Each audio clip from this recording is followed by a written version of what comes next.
Morning, Living Waters Church. Church with a difference. Thank you, worship team, this morning, just for being here with us, some of our co-leaders.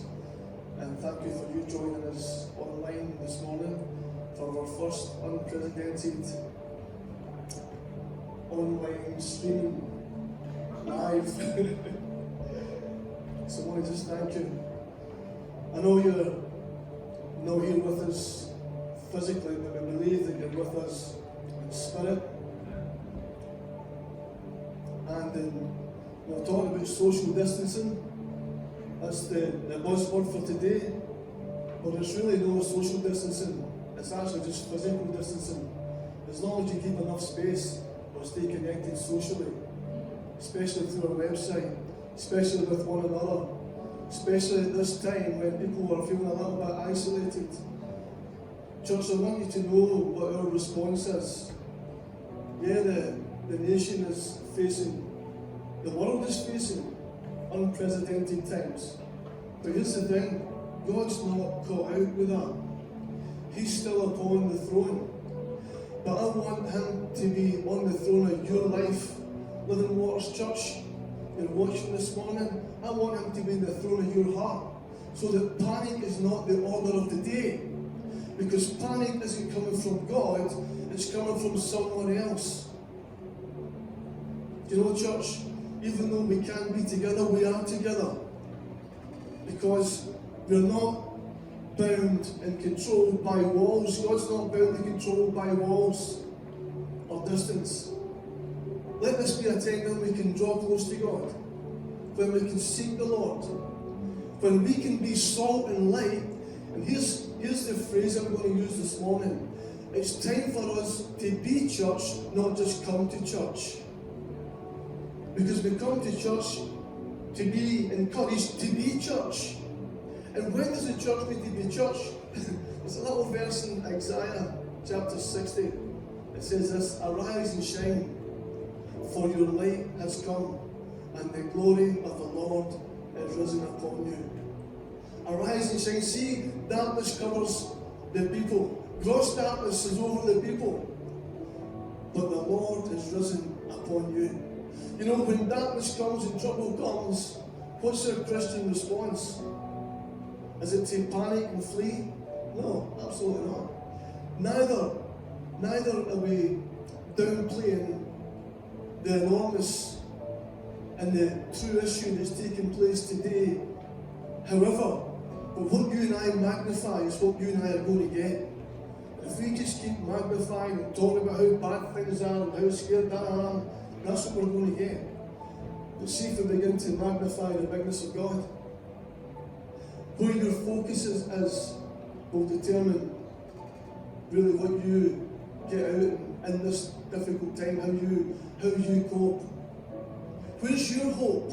You know, if the world's living in a place of hopelessness without God, but you and I have hope in God. Is that we have hope? Hope of the world, we sing about it. We brag about it, we boast about it. But let's be it. For even though I walk through the valley of the shadow, there I will fear no evil. Absolutely, I want us to be sensible. Common sense should be the order of the day. Clean your hands, sing happy birthday 2 times, whatever it is, sanitisation. Please, if you're an older person and you have to self-isolate, do what you need to do. Because this too will pass.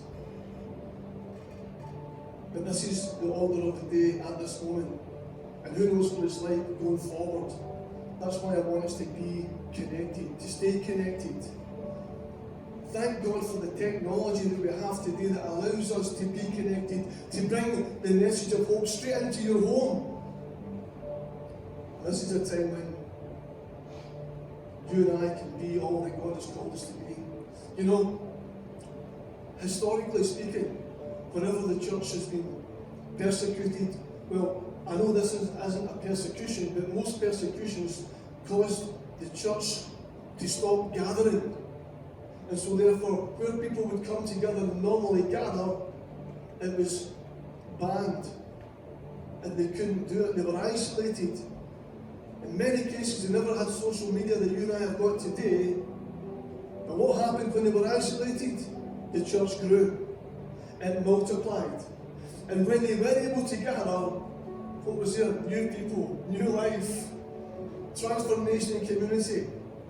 So let's not be scared about these moments. Let's believe that God's going to do something extraordinary.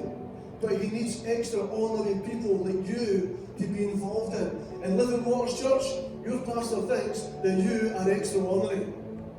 And if you're watching this morning and there's someone watching with you, just tell them that you are absolutely extraordinary. God thinks so. Magnify the Lord with me, the psalmist says. Let's exalt His name together. Magnify the Lord with me, not magnify the problem, not magnify the situation. We know it's never news. Neither are we saying it's not big, but God is bigger. And that's where our focus, I believe, needs to be. Salt and light, offering hope for today. Another thing about today is, folks, this is a special day because it's Mother's Day. And Louise is going to come just in a moment and share. She normally shares her Mother's Day services, and therefore, you know, this virus and this unprecedented situation shouldn't hold us back from doing what we can do with the tools that God has given us to do. So I'm going to welcome Louise now to come and to share this morning. Thanks for tuning in.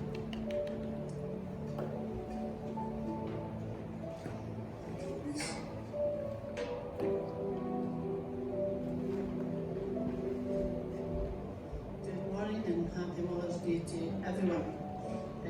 It's a special day, Mother's Day, and it's a sad situation for some people that they can't be together, but you know, you can always contact folk on the phone. If you have your Bible handy with you, what we're going to do today is read from the New Testament, and so I'd like you to follow this with me as we go through it. The first section that we're going to read is from Luke chapter 8. On Mother's Day, I always seem to speak about someone from the Bible, and a lady usually, it always seems to work out like that. And so I just want to encourage you this morning, as we look at this lady this morning, that we'll see something in her that we might be able to be inspired by in these difficult times today. So Luke chapter 8.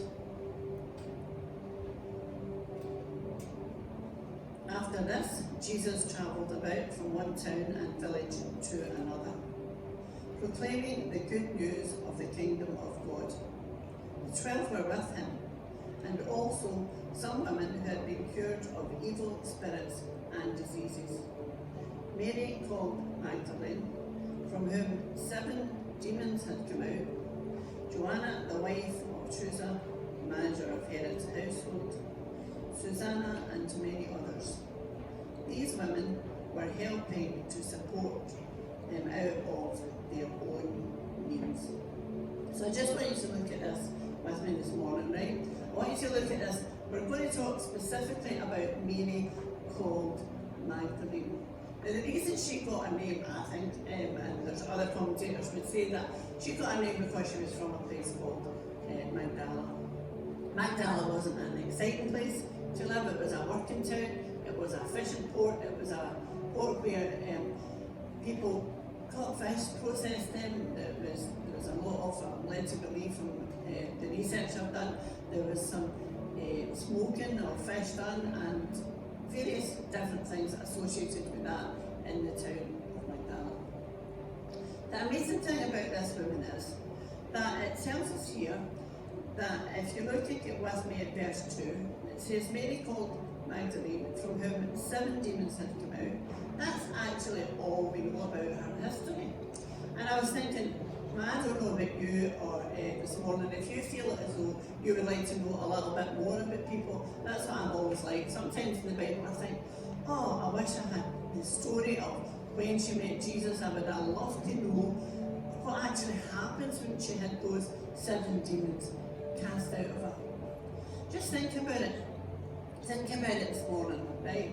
This is a woman from a wee working town, and here she is. She's a woman who has been oppressed by 7 demons. Now that's quite a challenging way to live, I'm sure. It must have been really, really difficult for her. But here she is. She has obviously met Jesus. She's with Jesus. She's part of the people who travel from one town and village to another. So if you come down with me, if you're looking at your own Bible, in verse 3, it says, mentioning all of these women were helping to support them out of their own means. So from a practical point of view, just think about this, okay? Obviously, as Jesus and his disciples travelled around, they would need some looking after from the point of view of food and whatever. These women, this woman was so aware of being rescued that she is part of the team who is supporting Jesus and his disciples. Because it tells us there that the 12 were with him. And it tells us that the women were helping to support them out of their own means. So they weren't going out of their own means, I do apologise. They weren't going around and saying, oh listen, we need to collect money here. They were dealing with that whole situation. So what we're going to do is with this lady, we're going to have a wee look at what we find out about her from the New Testament and see the kind of personality she was. I'm always fascinated by personalities. Personality types, people who you wonder what has made them who they are today. So we're going to move in now to John chapter 19. John chapter 19 and verse 25. Near the cross of Jesus stood his mother's sister, Mary the wife of Clopas, and Mary Magdalene. Here she is again, she's turning up again. She's at the cross.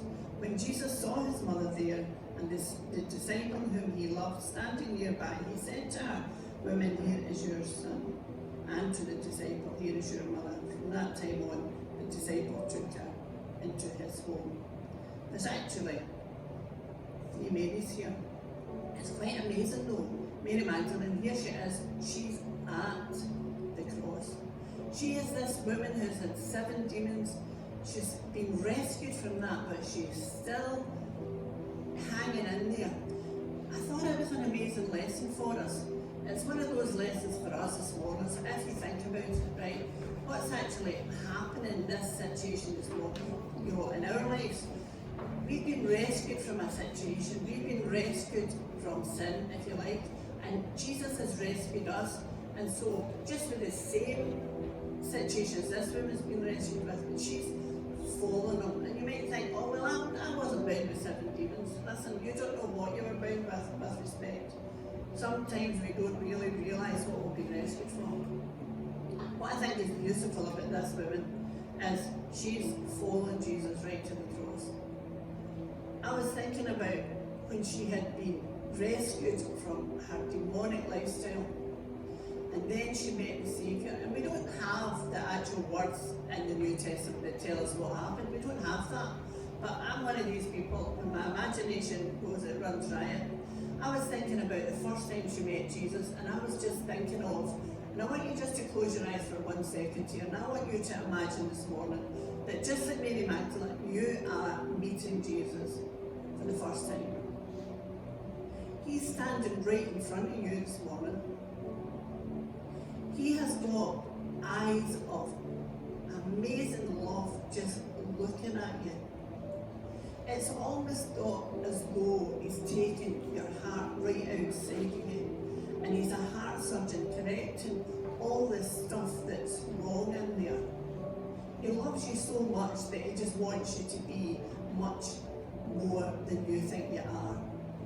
And so I think, just thinking about this woman, she's recognising that she's been rescued, and she is actually at the cross. Then we'll move on in John 20, it's the start of John 20. So early on the first day of the week, while it was still dark, Mary Magdalene went to the tomb and saw that the stone had been removed from the entrance. So she came running to Simon Peter and the other disciple, the one Jesus loved, and said, "They have taken the Lord out of the tomb, and we don't know where they have put him." You can almost feel the panic, can't you? You can almost feel the stress when you hear in her voice, where have they put him? He's gone, he's disappeared. And where is he? I looked in a wee bit of history about the way they used to put people in tombs. And they used to put people in tombs for 3 days, believe it or not, and then move them to the family sort of grave yard type situation that we would have, that people had families. Now we know when Jesus died, he didn't even have a tomb, so they had to borrow someone's tomb for him. She is absolutely lost without our Saviour. Can I say to you today, you might be feeling a wee bit lost, today, because it's a stressful time for some people. Should it really be for those that love Jesus? Because we know he keeps us safe, but here she is. She's been separated from her Saviour, and she's panicking. If you move on down to verse 10, and this is an amazing wee verse, it says, "Then the disciples went back to where they were staying." So, just bear in mind, the tomb is empty. The disciples, they're like that, oh, okay, so they've had a wee bit of an upset and realised the tomb's empty. Then they go back to where they were staying. We don't know what they were feeling. It doesn't tell us what they were feeling, but we know that they were struggling. Moving on to the next verse, verse 11. Now Mary stood outside the tomb crying. As she wept, she bent over to look into the tomb and saw 2 angels in white seated where Jesus' body had been, one at the head and the other at the foot. They asked her, "Woman, why are you crying?" "They have taken my Lord away," she said, "and I don't know where they've put him." Verse 14. At this, she turned around and saw Jesus standing there, but she didn't realise that it was Jesus. He asked her, "Woman, why are you crying? Who is it you are looking for?"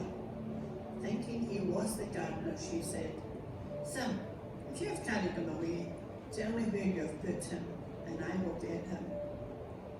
Jesus said to her, "Mary." She turned towards him and cried out in Aramaic, "Rabboni," which means teacher.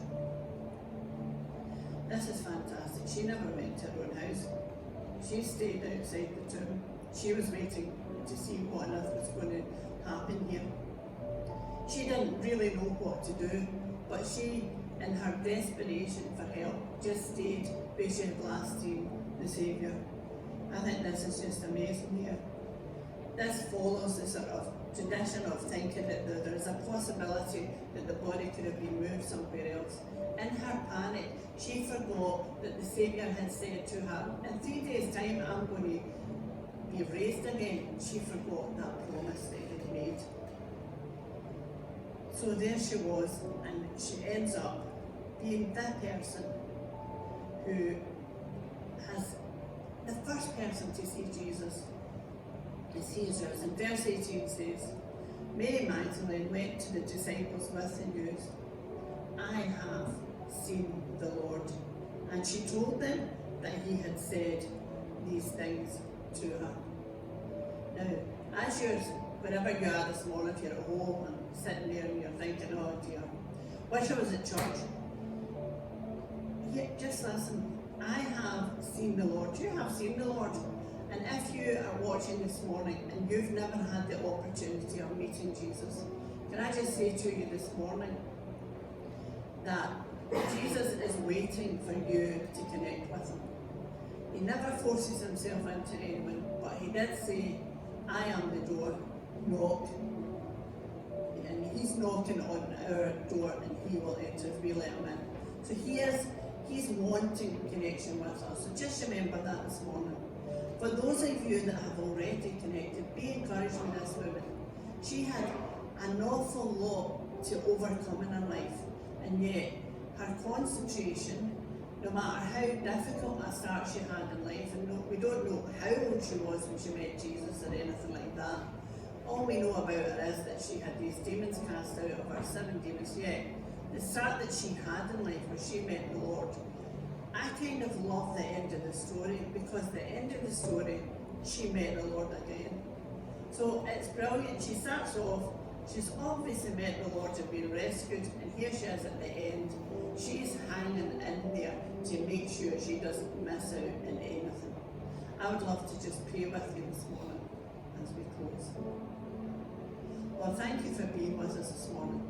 Thank you that you are a good God, you're a loving God, and that you want all of the best for us. We thank you for the love that you have given us through Jesus dying for us. And I just ask you today, Lord, that we will be encouraged by this woman who met Jesus, who was rescued, who served him right to the end. And we just thank you for the example she is to us. In Jesus' awesome name, amen. Thanks, Lord.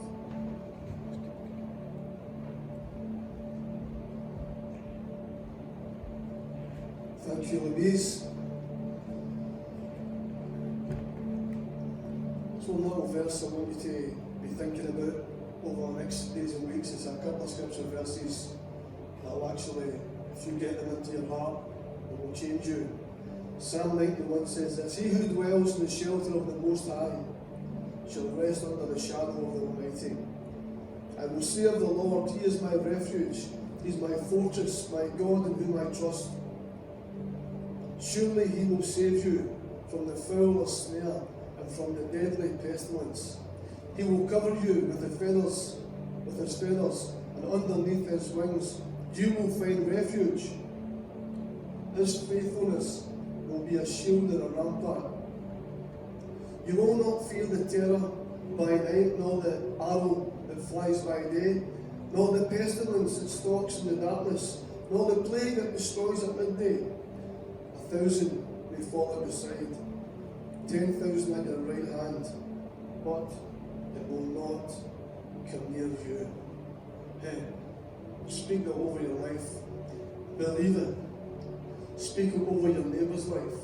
Believe it. So again, just in closing up this service here, thanks for tuning in. Watch this space. Keep on checking out our website. Share this message with other people. Get social media gossiping the gospel, the good news, what it's really all about. Tune in, get your friends, family, neighbours tuned in online, and keep an eye on our website, and also we'll be messaging you through the week about other things that's on and changes that are taking place on a daily basis. So God bless you. Thank you, team. Thanks for being here. Amen.